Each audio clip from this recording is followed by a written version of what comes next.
Buenas noches. El Ministerio de Cultura y Patrimonio, a través de la Coordinación Zonal 8, les da una cordial bienvenida a este su espacio, el Museo Presley Norton, con la finalidad de realizar el ciclo de conferencias con el tema Pensar el Bicentenario, reflexiones, análisis crítico al proceso de independencia de Guayaquil. Como primer punto, antes de iniciar, vamos a tener una intervención musical por el violinista Diego Terán. Por favor, aplausos.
por su intervención. Este ciclo de conferencia tendremos 3 fechas que son junio, julio y agosto. En esta primera fecha, que es junio 21, está compuesta por el historiador Ángel Emilio Hidalgo, el historiador Willington Paredes, y tenemos como moderador al investigador Freddy Avilés. Los diálogos de este ciclo de conferencia tienen que ver con repensar la historia y el proceso de independencia a través del análisis y revisión de las fuentes y documentos primarios, con historiadores, sociólogos, economistas, arquitectos y académicos en general que hayan producido y estén produciendo pensamientos y textos en relación al 9 de octubre de 1820.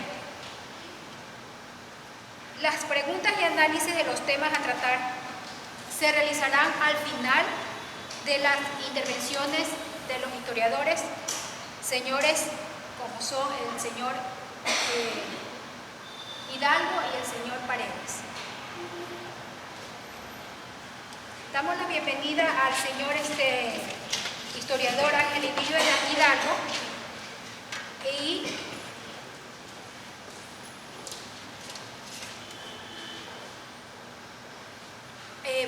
vamos a hacer una breve reseña sobre toda su trayectoria.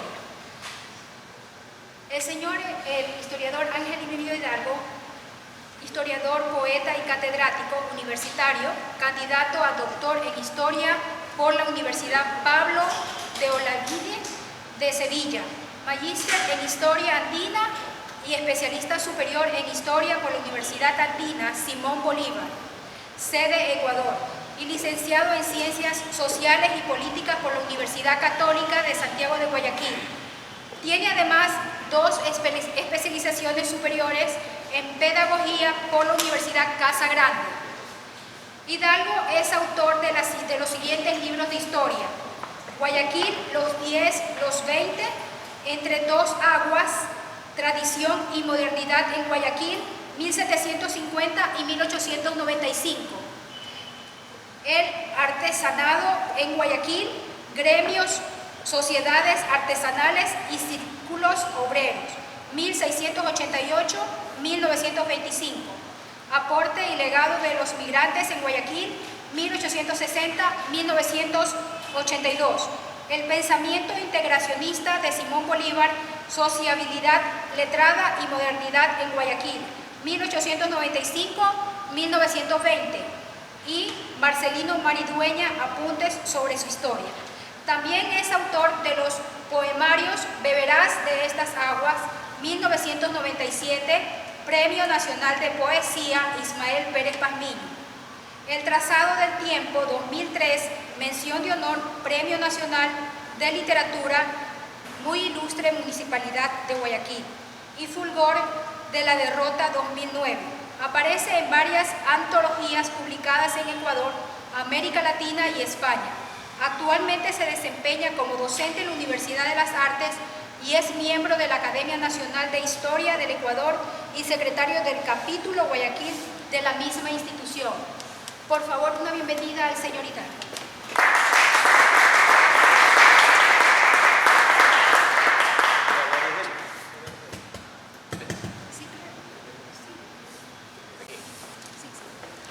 Bueno, buenas noches, gracias.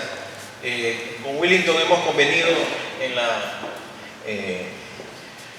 agradable y más relajada posibilidad de hablar desde aquí sentados, ¿no? Y más que frente a un podio, un local, pues vuelve a este evento, le da un cierto acartonamiento que queremos evitar, porque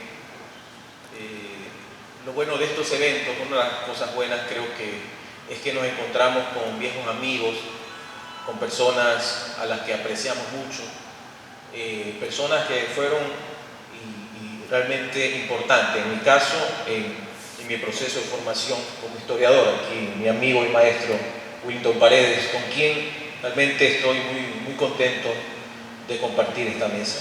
Y también con mi amigo Freddy Avilés, que desde las páginas del Universo hace un trabajo muy importante de divulgación de la historia. Por supuesto, y esto creo que es fundamental, agradecerle al Ministerio de Cultura del Ecuador a través de la persona de mi querido amigo Wilman Ordóñez Iturralde para propiciar estos diálogos en torno al Bicentenario, dado que, al menos hasta el momento, y esto creo que es, pienso, una buena noticia que coincide no con la posible, no necesariamente con el posible triunfo de Ecuador ante Chile, algo está fallando, pero sí coincide con el solsticio de verano, que es el día de hoy, 21 de junio. Es decir, pienso que una buena noticia, tenemos en este momento la posibilidad que nos ha dado Wilman de pensar el bicentenario, ¿sí? Es la primera institución que plantea esta iniciativa en nuestro medio y por eso creo que es muy valioso. Sí. Buenas noches. Me designaron por parte del compañero Wilman Ordóñez para ser el moderador de esta charla, de esta conferencia. La mecánica que se va a emplear en este conversatorio va a ser que cada uno de los compañeros historiadores tienen 20 minutos para poder intervenir y hacer sus ponencias. Posterior a eso, se va a realizar una ronda de preguntas de parte de ustedes, el público. Creo que me parece muy importante que este tipo de actividades se estén realizando en la ciudad de Guayaquil y sobre todo partiendo de la premisa de pensar en el Bicentenario. Pensar en el Bicentenario significa en estos momentos algo muy cargado de simbolismo. No solamente es pensarlo, sino también es repensarlo, reformular y sobre todo debatir y generar nuevas ideas, nuevas ponencias, nuevas formas de enfocarnos y ver el proceso de liberación que concluyó con la independencia de la ciudad de Guayaquil. Decía Alfredo Pareja Díaz Canseco que la historia nace con el mito y evidentemente la historia de la independencia de Guayaquil ha estado rodeada de mitos. Así como también en un momento determinado ese mito fue desplazado y reemplazado por lo que se llama también la historia del bronce, la historia de los próceres, la historia de los grandes héroes del movimiento independentista que se posicionó en un momento determinado dentro de la memoria colectiva de la ciudad. Con el paso del tiempo se han generado nuevas versiones. Los grandes clásicos que se han escrito sobre la independencia de nuestra ciudad, desde Camilo de Estruje, Aguirre Abad, pasando por Julio Estrada y Casa, han sido ya de una manera retomados por los nuevos historiadores de nuestra ciudad, entre los cuales tenemos en este conversatorio a dos de esos exponentes de esa nueva interpretación de la historia de nuestra ciudad, de la historia de nuestro proceso de independencia. Es decir, estamos dejando atrás esa historia basada primero en el mito, después en la historia del bronce, para luego pasar a hacer una interpretación mucho más acorde a las realidades actuales. Porque la independencia de Guayaquil no solamente está centrada en señalar a los grandes héroes de la gesta del 9 de octubre, también están atrás de ellos los colectivos que formaron parte de ese proceso histórico, los artesanos, las mujeres, los montuyos, todos de una u otra manera pusieron su grano de arena en este gran proceso que culminó el 24 de mayo de 1822. En este momento dejo entonces a cada uno de los compañeros historiadores para que puedan dar a conocer sus ponencias sobre este proceso. ¿Con cuál de los dos comienza Ángel Emilio? Gracias, Freddy. A ver, Llévame el tiempo, por favor, que a mí me gusta hablar bastante. Creo que todos tenemos ese problema. Sobre todo los que son profesores. Así es. A ver, yo pienso que es fundamental el término que ha planteado Wilman aquí, porque no se puede repensar el Bicentenario si es que previamente no se ha pensado. Y pienso que hasta la actualidad no se ha pensado el Bicentenario. Creo que este es un primer paso, por lo tanto, no creo que sea pertinente hablar de repensar un Bicentenario, porque nadie lo ha pensado. Este es, me parece, como se dice en términos de futbolísticos, de la jerga futbolística, el puntapié inicial, ¿no? De tratar de entender 200 años después qué significa o qué significó para Guayaquil, para el país y para el continente americano este proceso independentista. Y cuando hablamos de la historia, también tenemos que remontarnos a la escritura de la historia, es decir, a la historiografía. A mí me parece fundamental revisar la historiografía de la independencia. Y cuando revisamos, ¿por qué? Porque es todo lo que han escrito los historiadores o las personas que se han acercado al conocimiento del pasado. Y considero que hay tres grandes problemas. He detectado tres grandes problemas. Pueden haber más, por supuesto, pero lo pongo sobre la mesa para que sea debatido, para que sea discutido. Desde esta perspectiva crítica, que evidentemente es la que promueve Wilman y el Ministerio de Cultura, tres problemas de la historiografía de la independencia de Guayaquil.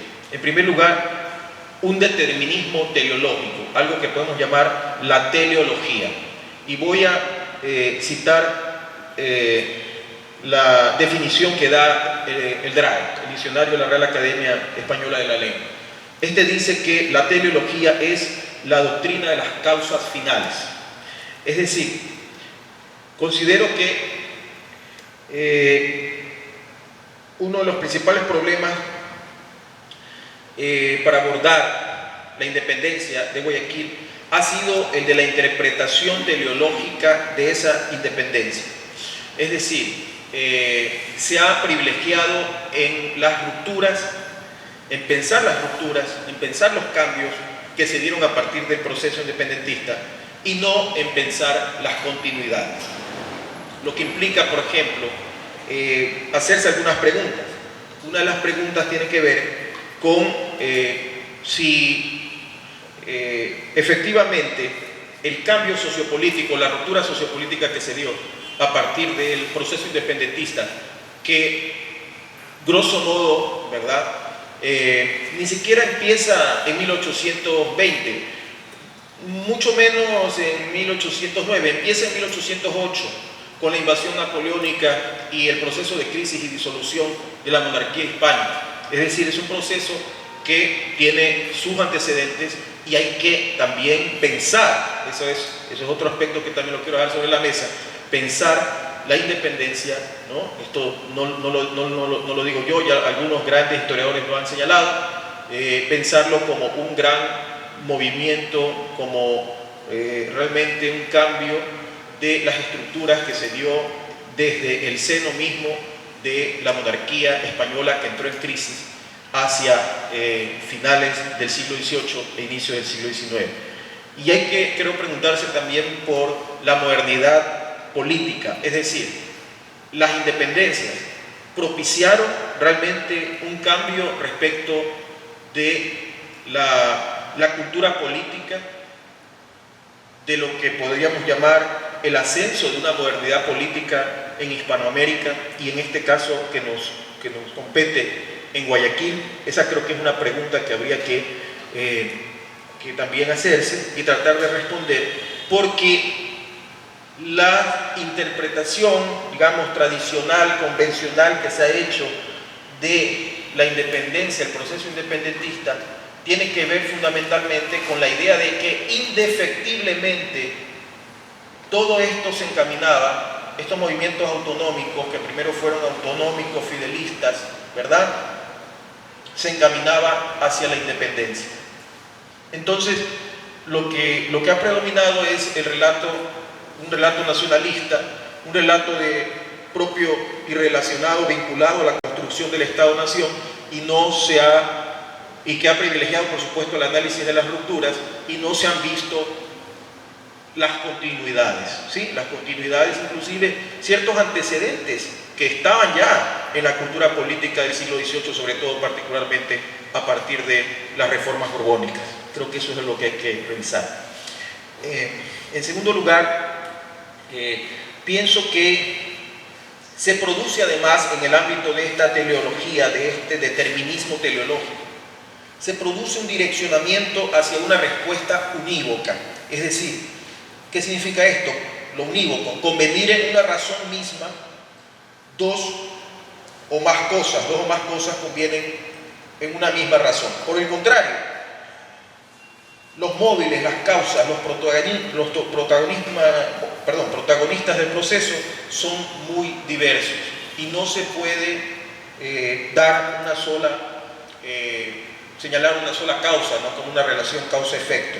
Hay que estudiar las diversas, los antecedentes y las posibles diversas causas de la independencia. En segundo lugar, este ya es un poco un acercamiento hacia el primer problema que ya he señalado, el determinismo teleológico. En segundo lugar, veo que hay un politicocentrismo, así estoy introduciendo un neologismo, ¿no? Porque esta palabra no existe en el DRAE, pero algo que podemos llamar un politicocentrismo que tiene que ver con el predominio de la historia política por sobre otros enfoques de análisis, como por ejemplo la historia social, como por ejemplo la historia cultural. Y en este caso puedo constatar que ha existido mayoritariamente en la historiografía sobre la independencia de Guayaquil un enfoque único desde la historia política, de tal forma que no se aborda la independencia desde la historia social. Por eso es que predominan los actores individuales, especialmente los caudillos, especialmente los llamados héroes de la patria, especialmente los próceres. Predominan los actores individuales por sobre los actores colectivos. Es decir, no ha habido la presencia de una forma de hacer historia sobre la independencia desde los paradigmas, los enfoques y las perspectivas de la historia social. Tampoco respecto de la historia cultural, que es algo que a inicios de los 90 ya lo plantea François Javier Guerra y toda la escuela, donde se habla de una cultura política, de la formación de nuevas formas de sociabilidad a partir de la independencia, de estos procesos de formación también de una modernidad política, ¿sí? Y me parece que no se aborda particularmente la problemática de la cultura política, con una excepción que es la del libro de la historiadora Carmen Dueñas de Anhalser sobre Puerto Viejo en su proceso independentista. Y en tercer lugar, la tercera problemática, pienso que es el diletantismo. Volvemos al diccionario de la Real Academia Española de la Lengua y observamos que la palabra diletantismo proviene del adjetivo diletante. Según el diccionario de la Real Academia Española de la Lengua, el diletante es aquel que cultiva algún campo del saber o se interesa por él como aficionado y no como profesional. Fin de cita. Esta es una frase del diccionario de la Real Academia de la Real Academia Española de la Lengua. Entonces, estamos frente a textos de una forma mayoritaria, ¿verdad? No todos, pero de una forma mayoritaria, que provienen de personas que no son historiadores profesionales. Y no se trata de decir de una forma simplista de que no es historiador profesional porque no se graduó de historia o porque no tiene un título de historiador en la universidad. No, también existen historiadores que se han fraguado por su propio esfuerzo de manera empírica y se han convertido en historiadores en nuestro medio, en Guayaquil.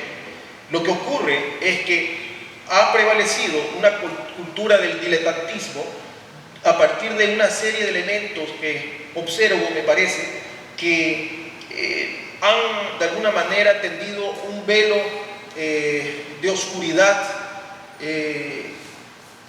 posiblemente hasta de oscurantismo, en torno a la escritura de la historia. principalmente lo que tiene que ver con el localismo, con una visión muy localista, muy provinciana y con un regionalismo mal entendido en el sentido de atacar al otro, es decir, de atacar al otro, el otro en relación a Guayaquil es Quito, para descollar, para destacar, ¿no?, en un absurdo sentido de competencia, de decir esa revolución del 10 de agosto de 1809 no fue independentista, ¿verdad? Sabemos que no fue independentista, eso lo sabemos todos, y claro, pero en esos momentos nadie se estaba planteando la independencia. O sea, ¿por qué quieren a la fuerza tratar de forzar o cambiar la historia, ¿no? Entonces, eso ha sido también parte, pienso yo, de este diletantismo provincial de nuestro medio. También me parece que en ese contexto, en ese marco, se ha dado un predominio de la historia anecdótica, ¿sí?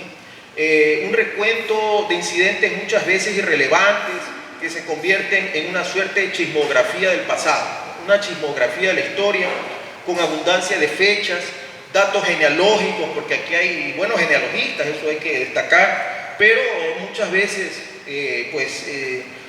como que ha habido mucha retórica en torno a cierta abundancia de nombres, de datos, de fechas, tratando de reparar en lo ínfimo, ¿sí?, muchas veces en lo intrascendente, en lo insignificante, contándolo, narrando la historia de una manera cronológica y descriptiva, y a veces sin el más mínimo análisis. ¿Sí? Esto creo que es muy problemático, ¿no? Porque, claro, la historia es básicamente análisis e interpretación. Entonces, si no existe el mínimo análisis, mucho menos interpretación, ¿de qué estamos hablando? No estamos hablando de historia, de la construcción de un saber que tiene que ver con lo social, que tiene que ver con el conocimiento de las sociedades del pasado, de la construcción de una disciplina y de un lenguaje académico propio de esa disciplina. Pienso también que, bueno, no sé cómo va el tiempo, sí. Pienso que existe una serie de, podemos decir, información canónica sobre la independencia de Guayaquil, la cual hay que revisar, ¿no?, más un mínimo porcentaje de nuevos datos que han podido recabarse. Sobre todo estoy pensando en el descubrimiento que hizo el historiador Enrique Muñoz Larrea en el archivo militar de Segovia, cuando descubre la relación del capitán Ramón Martínez de Campos, capitán español, quien habla de la existencia de 28 muertos en el episodio del 9 de octubre de 1820, luego de una lucha armada de 3 horas por las calles de Guayaquil. Pero fundamentalmente pienso que no tanto es un problema de los nuevos datos o de las nuevas informaciones que han surgido. Ya los documentos, digamos, de esa historia de la independencia en la parte política, fíjense, y yo pongo énfasis en esto para dar una explicación y para introducir un análisis e interpretación del proceso sociopolítico. Considero que ya están a la vista y han sido descubiertos los principales documentos, pero lo que falta, lo que hace falta aquí definitivamente es acercarse al estudio de la independencia de Guayaquil como un proceso mucho más complejo, donde también se introducen dinámicas que tienen que ver con la sociabilidad, que tienen que ver con la cultura política, donde está, por ejemplo, el teatro de la independencia de Guayaquil, donde está la literatura oral de la independencia, la oralidad, donde está la participación de aquellos otros sectores sociales, sectores étnicos que no aparecen en las páginas de historia, relacionado no solamente con el periodo independentista, sino con todos los periodos de la historia guayaquileña. Entonces eso es lo que hace falta. Pienso que hace falta una historia más múltiple, más diversa, más plural. pensar también en la construcción de aquellos actores sociopolíticos, culturales, económicos, que fueron parte del proceso independentista y que a los que hay que descubrir y hay que también entender cuáles fueron sus motivaciones para participar, para ser parte de este proyecto de modernidad política, económica, cultural, en fin. Me parece entonces que se ha dejado de lado el estudio de la presencia, la participación de las mujeres en la lucha independentista. Me parece que también se ha dejado de lado y no se ha escrito sobre los grupos étnicos, ¿no? La participación, por ejemplo, del cacique Hilario Álvarez, de origen cusqueño, con una presencia importante de migrantes en Guayaquil, ¿no? Y sobre todo de indígenas que actuaron, que fueron parte, no solo indígenas, montubios, ¿verdad?, afrodescendientes. ¿Dónde está la participación de esos sectores étnicos, de esos grupos y sectores sociales? Lo mismo podemos decir de aquellos luchadores que se convirtieron en carne de cañón, pero que son anónimos, son los grandes anónimos de la historia, no se los conoció y por lo tanto no aparecen inmortalizados en esa historia de bronce, como decía Fred. Entonces creo que hay algunas tareas pendientes, creo que casi todo está por hacerse, pero en relación sobre todo a lo que implica una lectura crítica de la independencia de Guayaquil y en general de las independencias, porque fueron distintos procesos en las distintas ciudades y regiones de nuestro país y por supuesto de América Latina. Y a partir de eso pienso que hace falta, ¿no?, un poco a modo de conclusión, hace falta que se lleve a cabo un verdadero revisionismo histórico a partir de los variados enfoques, perspectivas y paradigmas historiográficos que definitivamente 100 años después, y digo 100 años después de aquella gran obra que escribió Camilo de Estruje de Revolución de Octubre y Campaña Libertadora, pienso que hace falta escribir una nueva historia de la independencia de Guayaquil, una nueva historia de un proceso que definitivamente fue importante y trascendente no solo para el Ecuador, sino para toda América Latina. Y lo que es, pienso, lo que trasciende el ámbito del conocimiento de la historia y del desenvolvimiento de los historiadores en torno a esta disciplina, creo que todo este legado, ¿no?, de los que lucharon y dieron su vida por tener independencia, por alcanzar libertad e independencia, creo que en el día a día también debería estar presente como ciudadanos guayaquileños, en el sentido de tomar nuevos retos para liberarnos de verdaderas lacras sociales que todavía existen en nuestro medio, como son la ignorancia, el racismo, el machismo, la violencia, la discriminación, el regionalismo mal entendido, la xenofobia, la homofobia, el inconformismo, la improductividad y la inacción. Falta mucho por hacer. No solamente pensar, sino sobre todo investigar, estudiar y escribir. Muchas gracias.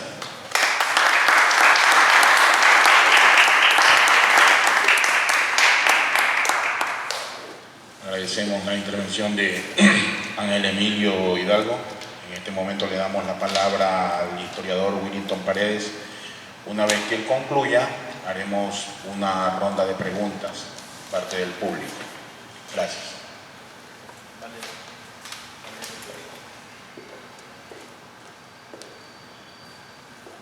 Sí. Antes de continuar con el historiador Willington Paredes, conozcamos algo de él. Historiador, ex jefe de investigación y ex asesor académico del Archivo Histórico del Guayas.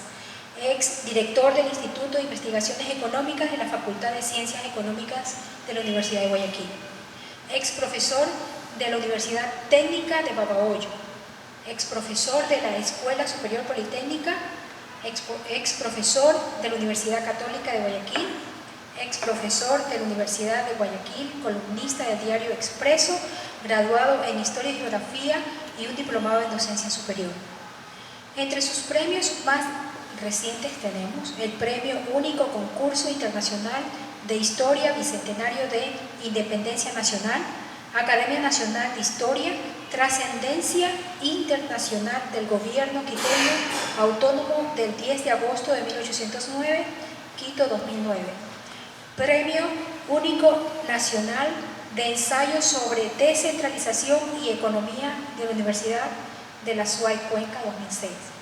Así como entre sus obras publicadas tenemos La Economía Informal, un diagnóstico de Guayaquil 2013, Historia Socio-Institucional de la Universidad Técnica de Babahoyo 1971-2013, Babahoyo 2013, 50 años de servicio a la comunidad, Historia Socioeconómica del Banco de Machala 1962-2012, Machala 2012, Las cooperativas en el Ecuador, Guayaquil 2012, Cambios de la institucionalidad democrática del Ecuador 2006-2011, Guayaquil 2011, 100 años del Colegio Rita Lecumberri 1906-2006, con Ángel Hidalgo y Joel Espinosa, Etnografía y Sociología del Sexo Servicio 2018, Guayaquil, un ciclo de larga duración 2019. Bienvenido, señor Paredes, la palabra.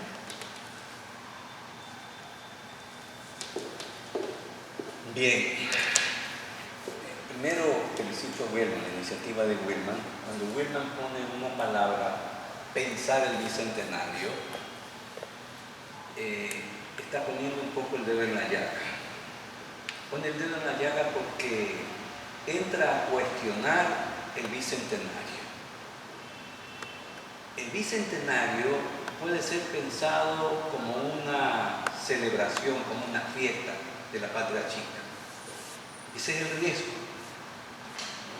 Si ustedes hacen un recorrido por internet, se van a encontrar que los bicentenarios se celebraron en Argentina, en México, en Uruguay, en Chile, en Chuquisaca, que es el movimiento revolucionario de mayo de agosto, que es el que tiene el gran problema en la polémica con qué fue primero el 10 de agosto, Chuquisaca.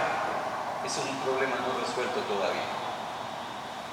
Aunque el proceso político quiteño fue más profundo y duró más tiempo y hubo más muertos, indudablemente es algo que hay que aclarar. Yo lo que quisiera es introducirlos en la necesidad de pensar, y yo sí discrepo con el libro, repensar, porque cuando se piensa y se llega a una conclusión, necesariamente hay que darle la vuelta a eso que uno arriba y repensarlo nuevamente. Todo centenario, bicentenario es un ejercicio de la memoria social, cívica, política, cultural. Este es el primer problema que enfrentamos. Es decir, una celebración del bicentenario tiene que referirse necesaria e ineludiblemente a la memoria. ¿Qué ha pasado con la memoria? ¿Qué tiene la memoria? ¿Qué hay en la memoria? ¿Qué está presente? ¿Qué está ausente? ¿Qué no está dicho? ¿Qué está silenciado? ¿Qué está omitido? ¿Qué está bloqueado?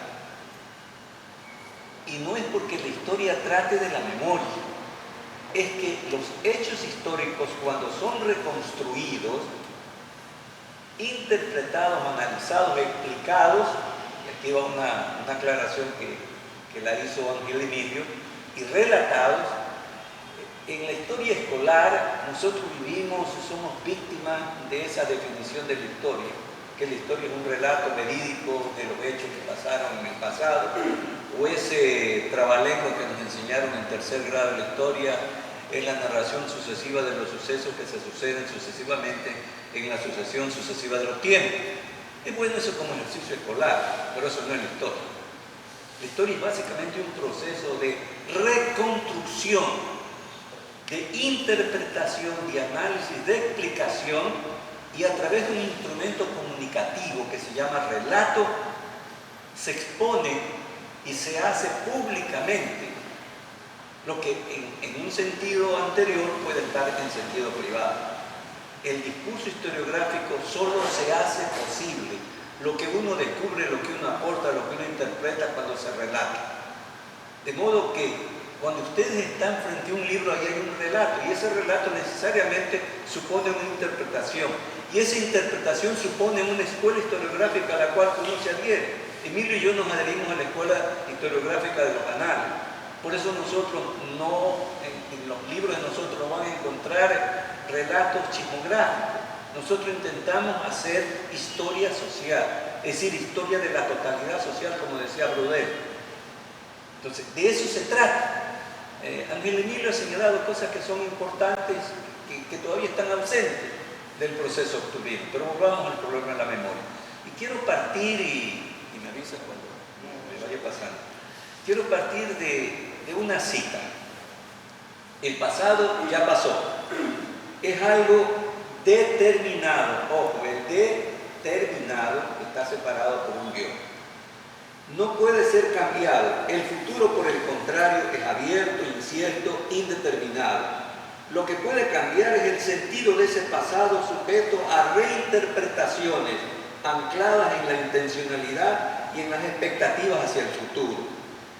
Ese sentido del pasado es un sentido activo, dado por agentes sociales que se ubican en escenarios de confrontación y lucha frente a otras interpretaciones, otros sentidos o contra olvidos y silencios. Y aquí es donde comienzo. El bicentenario, para que sea realmente una rememoración o una reconstrucción de la memoria social, tiene que dejar de ser visto, entendido, comprendido, explicado y difundido como un ejercicio de celebración festiva. No puede ser visto así, tiene que ser visto como un proceso de revisar qué ha pasado con la memoria social. En este caso, si tenemos un hecho histórico que aconteció el 9 de octubre de 1820, ¿qué ha pasado con esos tres valores fundamentales que emergen de ahí? Libertad, independencia y autonomía. ¿Qué hemos hecho con eso? Eso es lo que le damos, pero ¿qué ha hecho la ciudad como un colectivo social? ¿Qué ha hecho Guayaquil? ¿Qué ha hecho el país con eso? ¿Qué hemos hecho nosotros? ¿Qué han hecho los políticos? ¿Qué han hecho los diferentes actores sociales? ¿Comprendemos la dimensión de la libertad? Ese es el legado. Pero ¿qué ha pasado? En otras palabras, no puede haber una grata rememoración, un auténtico y profundo proceso cognoscitivo si no profundizamos en los avatares de esos tres términos. Y agrego dos más. El término revolución y el término memoria social. Son esos 5 elementos los que tenemos que poner en el tapete para conversar, para discutir y para debatir. No vamos a hablar de las historias.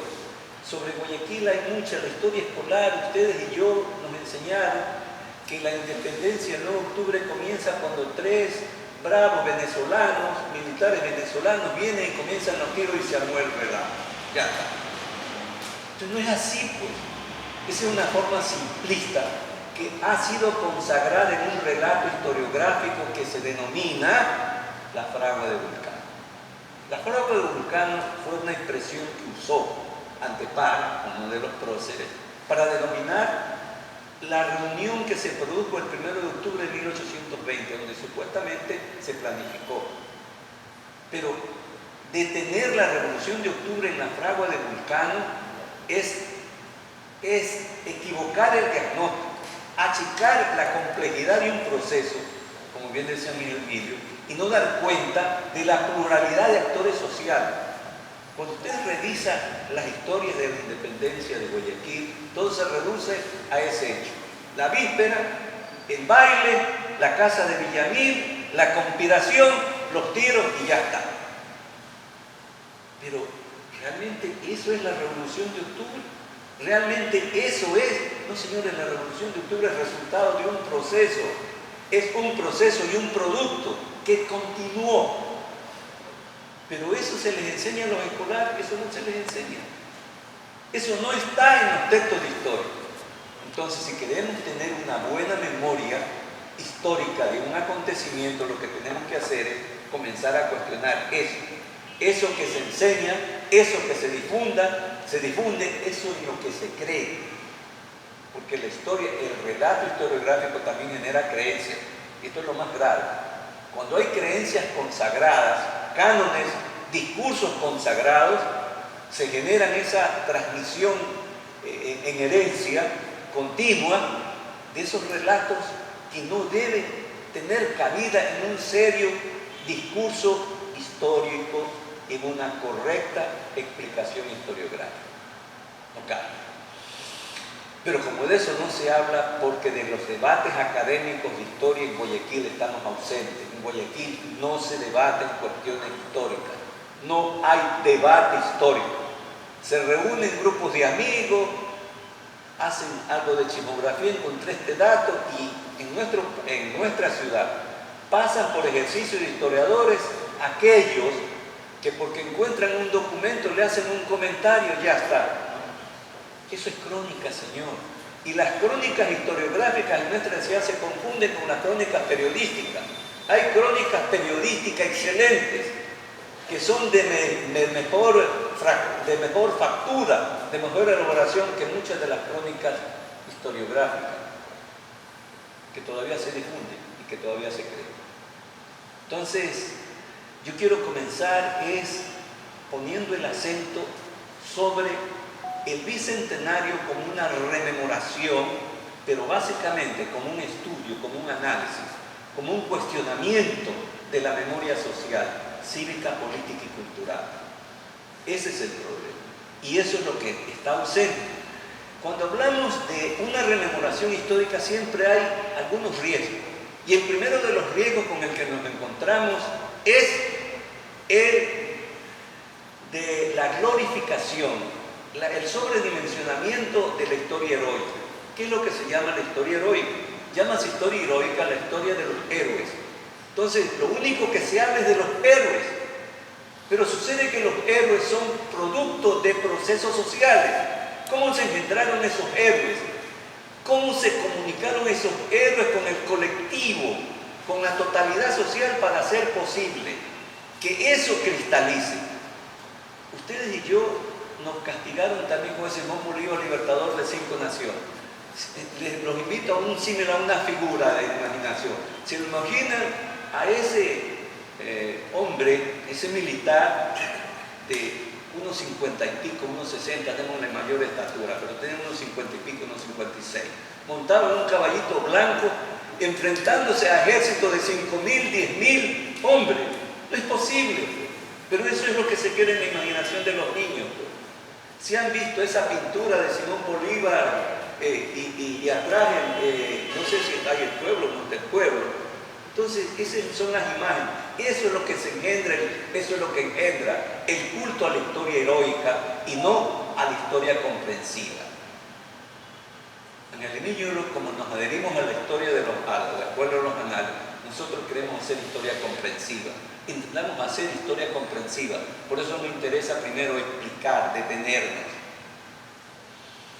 Y personalmente, para quien habla la historia no es el relato. La historia es un proceso cognoscitivo, de reconstrucción, de análisis, de interpretación, de explicación y, por cierto, de la construcción de un relato. Eso para nosotros es la historia. No es, por lo tanto, el relato. El relato es uno de los instrumentos que usamos para comunicar lo que hemos investigado. No se puede confundir el vestido que cargamos con lo que nosotros somos, ni la voz con lo que nosotros somos. Aunque Martin Heidegger diga que la palabra es la morada del ser. Sin embargo, ese ser sin el cuerpo, sin el espíritu, no es posible. Pero no se trata de eso. Volvamos entonces básicamente al otro. Entonces, este ejercicio, esto es lo que... entonces el primer riesgo es eso. El segundo riesgo es resignificar el relato tradicional. El relato tradicional tiene que ver, en el caso de la Revolución de Octubre, con la fragua de Vulcano.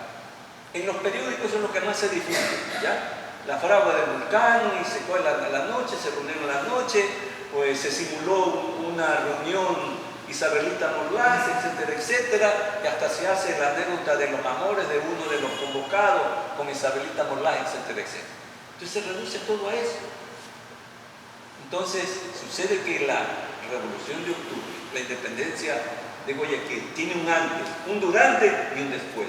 Y ese después no se agota el 24 de mayo de 1822, cuando al día siguiente Sucre le dirige una comunicación a Olmedo. Y si ustedes leen entre líneas esa comunicación, le dice gracias. Así es. ¿Por qué? Porque ese 9 de octubre, al día siguiente, se crea una milicia, un ejército. Se llama Unidad Protectora de Quito. Y en ese 9 de octubre aparece una consigna, que ustedes la conocen, porque cada 9 de octubre sale, está en el escudo. ¿Cuál es esa consigna? Guayaquil por la patria. Esa consigna dice muchísimo, tiene múltiples sentidos. Es Guayaquil por la nación, Guayaquil por todo el país, Guayaquil por todo. Para decirlo en términos muy guayacos, nos fuimos a fondo, invertimos hombres, recursos. Se creó un batallón yaguachi, relato tradicional. ¿Quiénes vivían en Yaguachi? Solo los Gran Cacao. No, señor, estaban los peones. Y hablamos de ellos, no hablamos de ellos. Entonces hay protagonistas que están ausentes. Están los nombres. Pasa igual con la Revolución Liberal. Los montoneros alfaristas. Pero créanme, disculpen la expresión. Oiga, Eloy Alfaro hubiera retrocedido asustado sin las milicias de los montubios. Saben que Guayaquil lo taconearon, lo bloquearon el 3 y 4 de junio y no entraban ni salían alimentos. ¿Y sabe quiénes hicieron eso? Un ejército de montubios. Pero de eso se habla en la Revolución Liberal. No, es Alfaro. Alfaro para arriba, Alfaro para abajo. Hasta cuando estuvo Correa quería poner Alfaro a toda institución, a todo edificio, es decir, más allá de lo que... Y no solo eso, sino que además cuando los gobiernos se apropian de la historia patria se producen grandes peligros. ¿Saben ustedes que en Guayaquil fue donde se intentó por primera vez asesinar a Alfaro? ¿Y saben por qué? ¿Saben que Alfaro no terminó su periodo? ¿Y saben por qué? Eso no nos dicen. ¿Saben que Alfaro firmó un acta de compromiso para retirarse? Y estaba en el río Guayas, en una nave que lo tenía que sacar. ¿Saben qué esa vida se la garantizó el cónsul de Estados Unidos, de Inglaterra y de Chile? Pero él violó ese acuerdo. Pero eso no se dice. ¿Se dan cuenta? Entonces nos han contado, ponen un relato que no responde a la realidad. Pero volvamos sobre octubre, que es lo que nos convoca aquí. Entonces, ¿qué es sobre lo que básicamente hay que reparar? Hay que reparar es sobre la memoria social cívica. Y el último riesgo que tiene toda rememoración es el monumentalismo. ¿Qué es lo que se llama monumentalismo? Es ir a esa celebración sobre la base de monumentos. El primer centenario de la Revolución de Octubre dio lugar a la columna de los próceres, válido. Es válido. Dio lugar a un concurso sobre la Revolución de Octubre, que ha producido el libro de Camilo de Strube, que constituye hasta aquí el mejor esfuerzo teórico para explicar eso. De Viernes de Julio Estrada, hay cantidad de esfuerzos. Hay uno de Facio, un argentino, que es importante conocer. Entonces lo que quiero señalar es que este proceso de celebración del bicentenario tiene que comenzar cuestionando la versión heroica. No, la versión heroica no puede ser resignificada. 2, señalar las carencias. 3, no caer en el monumentalismo. Yo soy parte de una comisión nombrada por la municipalidad donde hay 120 personas. Hay radiodifusores, hay reinas de belleza. Uno dice, ¿qué? Yo he decidido no ir. Entonces, ¿qué hacen ahí? Personas, como diríamos en nuestro lenguaje, puros figuretes. Un lenguaje muy, muy cruel. Entonces, ¿pero qué hacen ahí? No lo sé. No lo sé. Entonces, ojalá esa comisión, una comisión de tanta gente, se imaginan más de 100 personas. Hay de todo, hay de todo. Pero bueno, pues, con esto lo que quiero es, quienes me conocen saben que yo hago historia crítica. Con esto lo que quiero es cuestionar las visiones que se tienen sobre las rememoraciones, la ausencia que hay sobre un inadecuado tratamiento de la memoria social y el abandono que hay de 3 principios básicos: libertad, autonomía e independencia. Eso es lo que hay que reconstruir. ¿Qué hemos hecho con la libertad? Desde 1820 hasta nuestros días. Se dirá, no, es que hay el estudio, nosotros hicimos el 6 de marzo, la revolución liberal, etc. Claro, son acontecimientos, pero ¿cuáles han sido los avatares de la libertad? Aquí quiero retomar algo que planteó Ángel Emilio. De la libertad como un nuevo, de la libertad, de la comprensión de la libertad como un nuevo valor cívico y cultural. Ángel Emilio alude a François Guerra, un importante historiador, curiosamente, ya está fallecido, era judeo, pero es uno de los historiadores más críticos de la comprensión de la historia desde España acá y de aquí, porque vivió muchos años y medio. Entonces lo que quiero decirles es, se hace necesario pensar los avatares, entrar a explicar eso, qué ha sucedido con la libertad, qué ha sucedido con la independencia y qué ha sucedido con ese principio de autonomía. En una conversación con Enrique Ayala, Enrique decía, los guayaquileños son hijos, son los que produjeron. Conversábamos sobre la consigna, sí, tienes razón, Wellington. Ellos produjeron una consigna en la cual ese Guayaquil por la patria está diciendo Guayaquil por la nación. Pero hemos usado eso. No lo usamos adecuadamente. No sé cuánto tengo. 5 minutos. Bueno, gracias. Entonces, lo que quiero comenzar señalando es hora de que los profesores, qué pena, que no estén los profesores de escuela y colegio de ciencias sociales. Nosotros en el archivo histórico Ángel Emilio a Wilman, yo trabajé 20 años allá. Cuando pasó la revolución del Correato nos puso a todos afuera. Lo que quiero decirles es que nosotros hacíamos programas para formar maestros en historia. Pasaron por ahí más de 5.000 maestros, no sabemos los resultados. Producimos textos, nuevos textos, documentos, para que ellos, les dimos nuevos instrumentos para que ellos enseñen de otra manera, más allá de lo que hay. Y los invito a que vean los textos de historia. Los textos de historia, especialmente los de la Revolución Ciudadana. Reparen en eso, métanse. Está en el 10º, en el 7º, lean bien. Esos textos de historia son castradores de la memoria histórica. Eso pasó. Entonces, ¿cómo recuperamos esa memoria? ¿Cómo la reconstituimos? ¿Cómo la reposicionamos?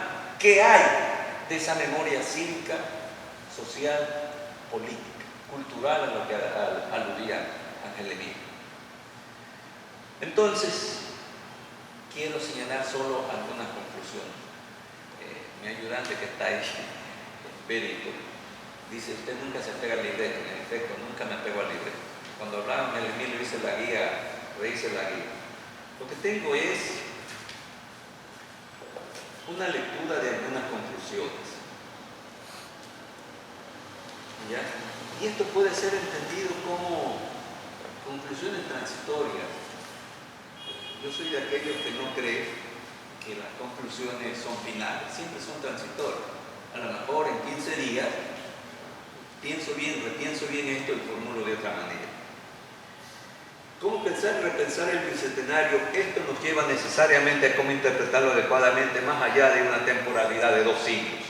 Y esto indudablemente es una tarea no solo histórico-historiográfica, sino básicamente ideológica, cívica, política, incluso teórica y filosófica. Lo que menos se hace en Guayaquil es pensar con estrictez, es decir, filosofía. Saben que los gran cacao de ayer eran hombres ilustrados, por eso se adhirieron a la Revolución de Octubre, por eso pusieron el pellejo y la plata. ¿Sí? Los empresarios de hoy dan pena, oigan, dan pena oírlos hablar, dan pena. Saben que un dirigente de la Cámara de Comercio, cuando tenía que defender la libertad de comerciar, el libre comercio, trajo a Maelo Ruiz al Estadio Modelo, eso hizo. Es decir, dio circo en vez de dar, mientras los empresarios de Quito elaboraron unos volantes y sus empleados salieron a repartir esa volante en una marcha. Esa es la diferencia entre cómo piensan los de allá y cómo pensamos acá. De manera que no nos quejemos de lo que hacen los quiteños, quejémonos de lo que no hacemos nosotros. El segundo problema es pensar y repensar la Revolución de Octubre. Esto implica necesariamente del presente, el hoy y el ahora, siglo XXI, tiempos posmodernos de revolución tecnológica que todo lo hace evanescente. Como decía la hermosa frase de Marx, todos los sólidos desvanecen en el aire. Todo es evanescente. El amor, la ternura, el afecto, todo. Hasta la sigla se hace evanescente. Esto implica del presente ahora, de modo que no se trata de hacer una crónica sobre este hecho, acontecimiento histórico, sino atreverse a pensarlo desde el presente al pasado. No del pasado al presente, sino a la inversa. Eso implica un camino que se llama diacrónico, no sincrónico, diacrónico. Perdón, sincrónico, no diacrónico. Esto te pone necesariamente en la línea de superar la crónica y el relato tradicional de ese hecho histórico que está consagrado en los relatos oficiales y en los textos escolares y cuya forma más acabada y generalizada está contemplada en el relato de la fragua de Vulcano. Tercero, pensar y repensar la Revolución de Octubre luego de ciertos años necesariamente implica revisar las explicaciones que se han dado sobre este evento histórico, especialmente comprendiéndolo como una tarea, conquista y logro de un importante valor moral, la libertad, entendiéndola como un proyecto, programa, tarea, objetivo y logro, pues no se puede explicar la Revolución de Octubre sin la conquista de la libertad y esta como un objetivo fundamental para aquello. Cuarto, junto a la libertad está importante otro valor moral, sociopolítico, ideológico, filosófico y geopolítico, la autonomía. Pues el objetivo de la revolución por la vía de la conquista o libertad es afirmar la existencia de una lógica histórica, de una geopolítica para una sociedad agroexportadora que tenía y debía de haberse paso. ¿Por qué? Porque el centralismo colonial le bloqueaba esas posibilidades. Por eso, cuando ustedes revisan el artículo 3 del gobierno provisorio, encuentran que ese documento político que se suele llamar la Constitución, la primera Constitución de Guayaquil, dice, se declara el libre comercio. Ojo. Esa es la diferencia entre un texto de 20 artículos y un texto de 200 desde los quiteños. El texto de nosotros tiene solo 20 artículos. En eso se parece mucho al texto constitucional norteamericano. En efecto, nosotros desde Guayaquil miramos más ese modelo que otros modelos. Quinto, el valor que nos pone en el tapete de la reflexión y del análisis crítico socio-historiográfico es el de la independencia, pues la sociedad guayaquileña de un momento histórico se propuso como objetivo de compromiso de acción hacer una revolución para conquistar la libertad. ¿Y la libertad para qué? Esa es la respuesta que tenemos que dar desde hoy, el ahora, este momento postmoderno. Gracias.